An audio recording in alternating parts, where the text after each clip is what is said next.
अस्सलामुअलैकुम वरहमतुल्लाहि वबरकातुहू। कैसे हैं आप?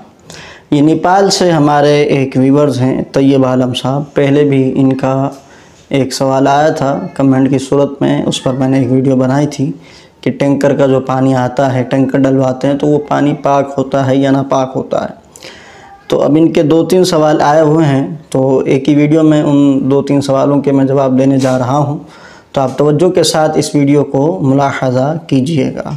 पहला सवाल इनका ये आया हुआ है, अस्सलामु अलैकुम भाई, मेरा एक सवाल ये है कि कपड़े जो पाक हैं और जो नापाक हैं दोनों को अगर एक साथ नल के नीचे रख कर नल चला दिया जाए तो क्या वो कपड़े पाक हो जाएंगे?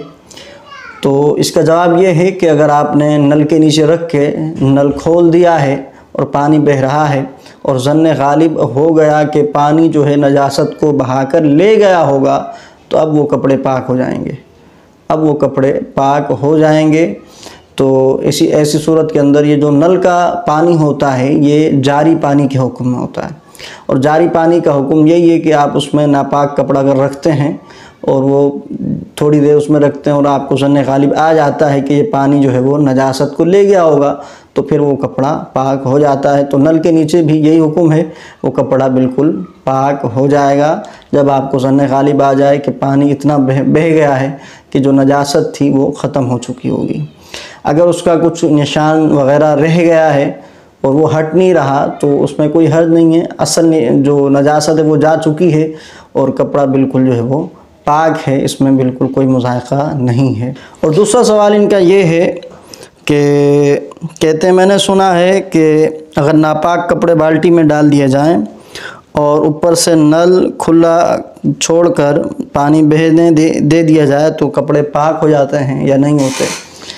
तो इस हवाले से ये है कि अगर नापाक कपड़े आपने बाल्टी में डाल दिए हैं और नल खुला छोड़ दिया है और वो कपड़े पानी में ही डूबे हुए हैं और बाल्टी के ऊपर से पानी छलकना और बहना शुरू हो जाता है और थोड़ी देर बहता है, इतनी देर बहता है कि आपको ज़न्ने गालिब आ जाता है कि ये जो पानी है वो नजासत को बहाकर ले गया होगा, तो अब ये कपड़े भी पाक हैं और जो बाल्टी के अंदर पानी मौजूद है ये भी पाक है।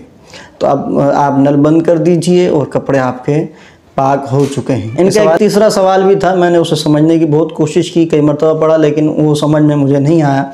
तैयब आलम साहब अगर मेरी वीडियो देख रहे हैं तो मैं गुजारिश करूँगा जो तीसरा सवाल है इन 2 सवालात के अलावा, तो आप एक मरतबा फिर उसे सही तरीके से टाइप करके मुझे भेजिए ताकि मैं उसे सही से पढ़कर समझ पाऊँ, फिर आपको उसका जवाब इंशाअल्लाह ज़रूर दूँगा। इस हवाले से अगर आप तफसीली मालूमात जानना चाहते हैं तो इस पर मैंने एक वीडियो बनाई है, यहाँ पर आप क्लिक करके वो वीडियो देख सकते हैं। उसमें कपड़े पाक करने के हवाले से, क़ालीन वगैरह के हवाले से मालूमात दी गई हैं। अस्सलामु अलैकुम वरहमतुल्लाहि वबरकातुहू।